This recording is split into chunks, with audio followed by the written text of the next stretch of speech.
கம்யூதாஸ் kitchen சொந்தங்கள் அனைவருக்கும் வணக்கம். எல்லோரும் எப்படி இருக்கீங்க? நல்லா இருக்கீங்களா? நம்ம சொந்தங்கள் அனைவரும் நீண்ட ஆயுளோடும் ஆரோக்கியத்தோடும் இருக்கணும்னு ஆண்டவனை பிரார்த்தனை பண்ணிக்கிட்டு இன்றைக்கான வீடியோ என்னன்னு பார்க்கலாம். இன்றைக்கான வீடியோ சுண்டைக்காய் வத்தல் வச்சு வத்த குழம்பு எப்படி செய்கிறது அப்படிங்கிறதான் பார்க்க போகிறோம்.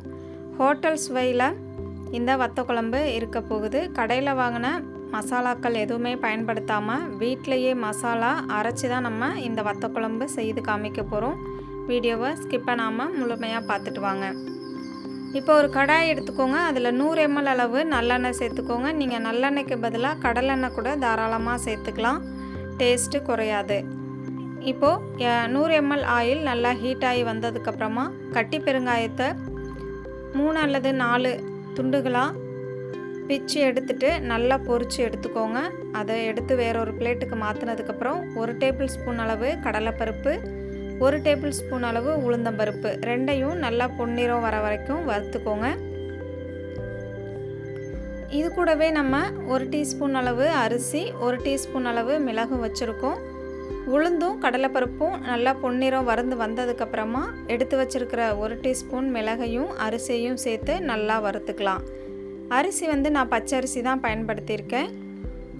இப்போ இது கூடவே ஒரு 2 டேபிள் ஸ்பூன் அளவுக்கு தனியாக விதைகள் சேர்த்துக்கோங்க, அதாவது கொத்தமல்லி சேர்த்து நல்லா இதை வறுத்து கொடுத்துக்கோங்க. நல்லா வறுந்து வந்ததும் ஒரு விதமான வாசனை வரும். அந்த ஸ்டேஜில் இது கூடவே வெந்தயமும் சீரகமும் சேர்க்க போகிறோம். நான் ஒரு 1/2 டீஸ்பூன் அளவு வெந்தயம், 1/2 டீஸ்பூன் அளவு சீரகமும் சேர்த்துருக்கேன். இதையும் நல்லா சேர்த்து பொரிய விட்டுக்கோங்க. பொரிஞ்சு வந்ததுக்கப்புறம் வரமிளகாய் ஒரு 3 மிளகாவை எடுத்து ஒன்றும் பாதியமாக கிள்ளிட்டு சேர்த்து வறுத்துக்கோங்க. இப்போ இது கூடவே ஒரு 2 கொத்து போல் கருவேப்பிலை இலைகளையும் நம்ம சேர்த்துக்கலாம். கருவேப்பிலை இலைகள் சேர்த்து அரைச்சி செய்யும் போது வத்த குழம்பு ரொம்பவே வாசனையாக இருக்கும். அதுக்காக தான் ஒரு 2 கொத்து போல் கருவேப்பிலை இலைகளையும் சேர்த்துருக்கேன். கருவேப்பிலை இலைகள் நல்லா வறுந்து வரட்டும். அதுக்கப்புறமா நம்ம ஸ்டவ்வை ஆஃப் பண்ணிவிட்டு இந்த ஆயில் தனியாக, நம்ம வறுத்து வச்சுருக்கிற பொருள் தனியாக எடுத்துக்கலாம்.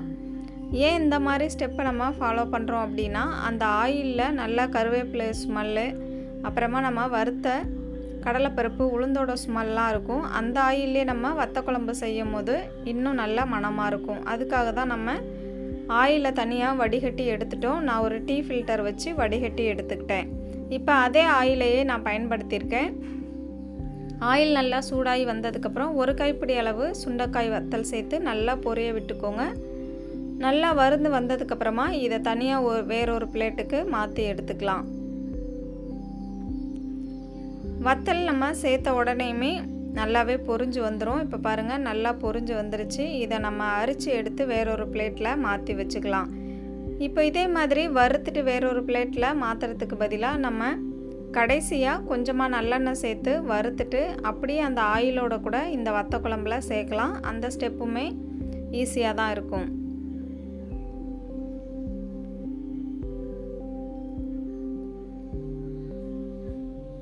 இப்போ இதே ஆயிலில் 1 டீஸ்பூன் அளவு கடுகு உளுந்தும் சேர்த்து நல்லா பொரிய விட்டுக்கலாம்.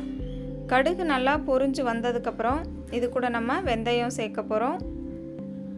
ஒரு 1/4 டீஸ்பூன் அளவு வெந்தயம் இருக்கும் சேர்த்துருக்கேன். இது கூடவே 2 வரமிளகாவை கிள்ளிட்டு சேர்க்காம முழுமையாக சேர்த்துக்கோங்க.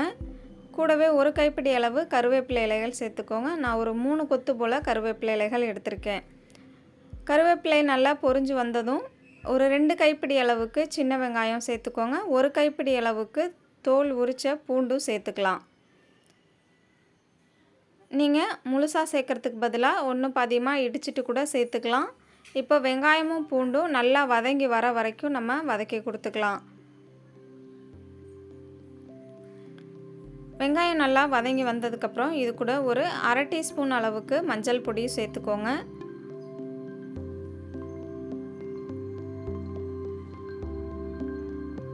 சேர்த்துட்டு ஒரு 3 டேபிள் ஸ்பூன் அளவுக்கு காஷ்மீர் மிளகாய் பொடி சேர்க்குறேன். நான் உங்கள்கிட்ட டீஸ்பூன் தான் காமிச்சிருப்பேன், ஆனால் நான் எடுத்துருக்கிற அளவுலாம் பார்த்திங்கன்னா டேபிள் ஸ்பூன் கணக்கு தான். ஒரு 3 டேபிள் ஸ்பூன் அளவு காஷ்மீர் மிளகாய் பொடி சேர்த்துக்கோங்க. இது காரம் கொடுக்காது, நம்ம காரத்துக்காக மிளகு தான் சேர்த்துருக்கோம், அந்த காரமே போதுமானதாக இருக்கும். இப்போது நம்ம இது கூடவே 1 டேபிள் ஸ்பூன் அளவுக்கு தனியாத்தூள் சேர்த்துக்கோங்க. நீங்கள் வீட்டில் அரைச்சிருக்கிற தனியாத்தூள் இருந்தாலும் சேர்த்துக்கலாம். நான் இன்றைக்கி கடையில் வாங்கின தனியாத்தூள் தான் சேர்த்துருக்கேன். சேர்த்து நல்லா கலந்து கொடுங்க. இந்த ஆயில்லையே காஷ்மீர் மிளகாய் பொடி நல்லா வறுந்து வரும்போது வத்த குழம்பு நமக்கு நல்லா கலர் கொடுக்கும். இப்போ இது கூட 1 டேபிள் ஸ்பூன் அளவுக்கு கல்லுப்பும் சேர்த்து நல்லா கலந்து விட்டுக்கோங்க. ஒரு லெமன் சைஸ் அளவு புளியை எடுத்து நல்லா கரைச்சிட்டு இது போல் சேர்த்துக்கோங்க. நம்ம சக்கையெல்லாம் தனியாக எடுத்துட்டு தண்ணியை மட்டும் சேர்த்துக்கோங்க. சேர்த்துட்டு நல்லா இதை கலந்து கொடுங்க. நல்லா கலந்து கொடுத்ததும் இந்த புளிப்பு தன்மையை பேலன்ஸ் பண்ணுறதுக்காக கொஞ்சம் போல் வெல்லம் சேர்த்துக்கோங்க. இது ஆப்ஷனல் தான், உங்களுக்கு தேவையில்லைன்னா நீங்கள் ஸ்கிப் பண்ணிக்கலாம். இப்போ நம்ம வறுத்து வச்சுருந்தோம் பார்த்திங்களா, கடலைப்பருப்பு, உளுந்தம்பருப்பு, பெருங்காயம், மிளகாய், கொத்தமல்லி, இதை எல்லாமே ஃபைன் பேஸ்ட்டாக அரைச்சி வச்சுருக்கோம். அதையும் சேர்த்து நல்லா கலந்து விட்டுக்கலாம். இந்த மசாலா தான் இந்த வத்த குழம்புக்கு ரொம்ப சுவையை கொடுக்க போகுது. நல்லா கலந்து விட்டுட்டு ஜாரை அலசிட்டு நமக்கு தேவையான அளவுக்கு இதில் தண்ணி சேர்த்துக்கலாம். இந்த ஸ்டேஜ்லேயே நமக்கு தேவையான அளவு தண்ணி சேர்த்து கலந்து விட்டுக்கலாம். இப்போ பாருங்கள், நான் ஜாரை அலசிட்டு ஒரு 3/4 ஜார் அளவுக்கு தண்ணி சேர்த்துருக்கேன். இதுவே எனக்கு போதுமான அளவாக இருக்கும். இப்போது ஸ்டவ்வை நல்லா ஹை ஃப்ளேமில் வச்சு கொதிக்க விட்டுக்கோங்க. கொதித்து நல்லா ஆயில் பிரிஞ்சு வரட்டும். அதுக்கப்புறமா நம்ம வத்தலை சேர்த்துட்டு ஸ்டவ்வை ஆஃப் பண்ணிக்கலாம். இப்போ ஸ்டவ்வை ஹை ஃப்ளேமில் வச்சு நல்லா கொதிக்க விட்டாச்சு. வத்த குழம்பும் நல்லா கொதித்து வந்துகிட்ருக்கு. இப்போ பாருங்கள் எந்த அளவுக்கு திக்னஸ் இருக்குன்னு. நம்ம உளுந்து, கடலைப்பருப்பு எல்லாமே சேர்த்துருக்கிறதுனால வத்த குழம்பு சீக்கிரமாகவே கெட்டித்தன்மையாக வந்துடும்.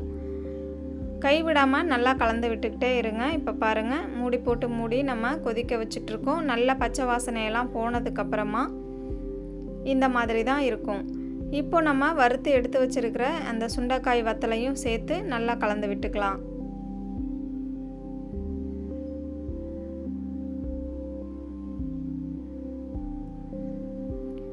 அவ்வளோதான், வத்த குழம்பு நமக்கு தயாராகிடுச்சு. மூடி போட்டு மூடிட்டு ஒரு 2 நிமிஷத்துக்கு மட்டும் கொதிக்க விட்டுக்கலாம்.